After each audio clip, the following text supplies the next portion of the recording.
akkamittiin haamilee horannee qo'annaa eegalla. Erga qo'annaa eegalle immoo akkamitti irra turuu dandeenya?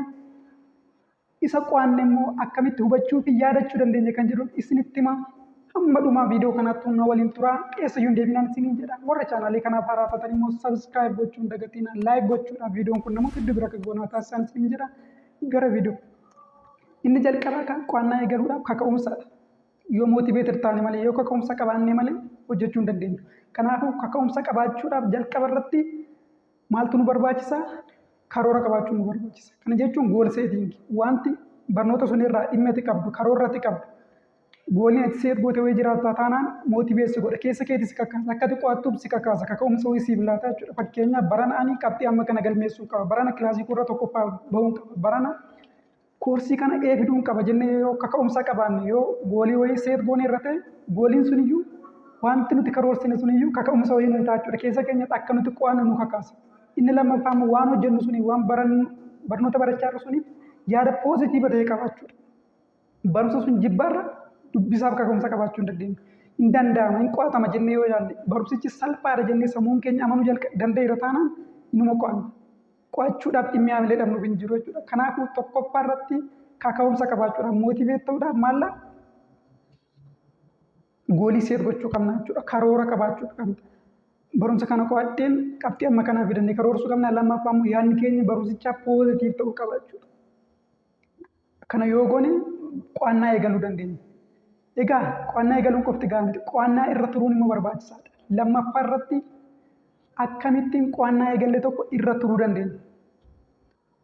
Qo'atanii daqiiqaa 10 daqiiqaa 20 qo'atanii addaan dhiisuunis hin danda'ama. Irra immoo turaniitiin konseptii barumsichaa hubachuunis hin danda'ama. Kanaafuu irra turuudhaaf inni jalqaba envaaroomentii keessatti qo'attu filachuudha. Namni tokko laabireeriitti yoo qo'ate isatti tola. Namni akka kanaa laabireerii dhaquu qabaachuudha. Inni tokko bosona deemuutu isatti toluu danda'a.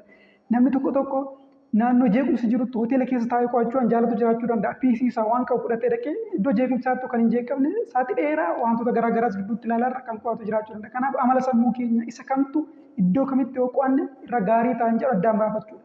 Kanaafuu envaaroomentii bakka itti qo'annu filachuun baay'ee murteessaadha jechuudha qo'annaa keessatti.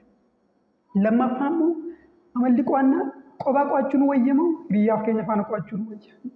Kophaa yeroo qo'annu hin mukoofne hin dadhabne dabnee addaan kunna taanaan amma kophaa qo'annu hiriyaa keenya faana gidduutti haasaarra gidduutti gaaffii wal gaafachaarra yoo haasofne qo'annaa sun irra turuu dandeenya jechuudha. Yeroo dheeraadhaaf qo'achuu dandeenya jechuudha. Kanaafuu mala qo'annaa kana abbaa isaatu murteeffata. Hiriyaa faana namoota faana qo'achuu moo dhuunfaa koo qo'achuu kan jedhu.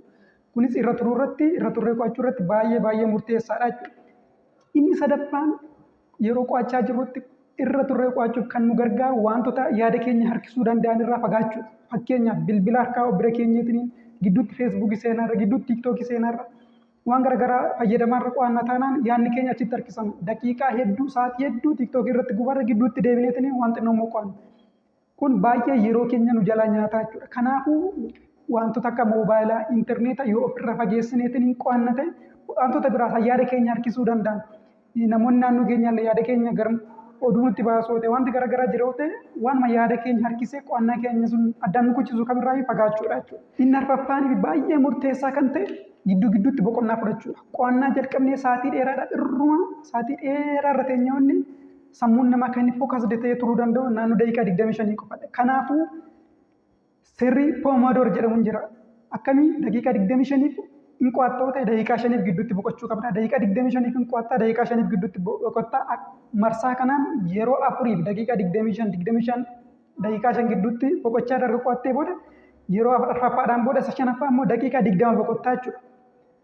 Akkanatti gidduutti boqochaa ispoortii fa'aa hojjechaa gidduutti yeroo boqottutti daqiiqaa 5 kushaappii bu'aa ispoortuma sasalphaa fa'aa shaakala qaamaa fa'aa gaggeessitoo ta'e sammuun kee barnoota qofarra miti kan inni jiru waan ta'eef sammuun kee gidduutti waan garaagaraa argaara waan ta'eef yeroo itti deebitutti haarofteetiin mootiveetir taatee sammuu haaraadhaan itti deebita. Kanaafuu barnooticha irra turte qo'achuu dandeessaa jechuudha. Kanaafuu wantoonni arfan kun envaaroomentii filachuu, kophaa qo'achuu wayyamoo nama faana qo'achuu wayya kan jedhu akkasuma wantoota yaada keenya harkisan bilbila fa'aa waan garaagaraa irraa fagaachuuf gidduutti boqochuun baay'ee murteessaadha jechuudha. Qo'annaa keenya sana irra turuudha. Inni itti aanuu fi sadaffaan qo'annaa kana ishii irra turree hin qo'annaa garuu akka barumsichi nuu galuu fi yeroo dheeraadhaaf immoo waan qo'anne sun akka yaaddannuuf maal gochuu qabna? Barumsi qo'atamu kamiyyuu akka nu galuuf jalqaba konseptii barumsichaa keessa diippilii doon galiin raafilii irra piriiviyuu isaa ilaaluudha. Kitaabicha daddabarsaarraa chaaptirichi waa'ee maaliiti? Suurota achi keessa jiran yaaduma isaa waa'ee maalii akka ta'e jalqaba daqiiqaa 5-10 gidduutti waa'ee barumsichaa amma tokko erga laallee booda duubatti deebinee dubbisa eegallaa jechuudha. Kanaafuu piriiviyuu ilaaluun baay'ee murteessa. Qo'annaa keenya isa sirrii yeroo eegallu immoo nootti qabachuun baay'ee murteessaadha. Ija qofaan laalaarraa akkasumatti nu galee dhiisurraa waan nu galee sun nootti irratti gaggabaabsinee bifa nu galu. Fakkeenya Ingiliffa dubbisaa irra ta'e afaan Oromootiin barreeffachuu dandeenya. Akka nu galutti jecha nu galuu fayyadamne bifa nu galuun nootti yoo qabanne yeroo qormaataa kitaaba gurguddaa dubbisuun gaafatu jechuudha. Nootti dhima keenya sana qofa ilaalleetiin qormaata seenuu dandeenya. Kanaafuu nootti qabachuu jechuun baay'ee waan murteessaa ta'edha. Kan itti aanu waan qo'anne sun sirriitti yaadachuuf seerota sadiitu jira. Repetition, association, and visualization kan jedhamu. Waan qo'anne sun irra deddeebinee dubbisnee yeroo ta'e, repeat goone yeroo ta'e, sammuun keenya baay'ee yaaddataa gonkumaa waan sun irraanfachuu hin dandeenyu. Maallaan sammuu keenya faana baay'ee addaatti wal godha. Wanti qo'anne sun irra deddeebinee yeroo ta'e, irra deebinee ilaallee yeroo ta'e baay'ee carraa yaaddachuu keenya bal'aadhaa jechuudha. Lammaffaan visualization.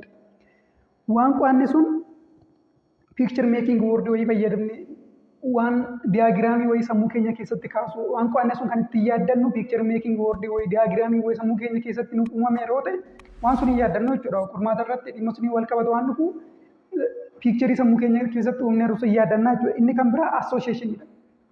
Association jechuun fakkeenyaaf jechoota haaraa wantoonni garaagaraa wanta qo'annu sun keessa jiru jecha kan biraa kan nuti beeknu wayii faana wal qabsiisneetiin qabsiifachuu fakkeenyaaf qubee jalqaba jechoota achi keessa jiru ta'uu danda'a.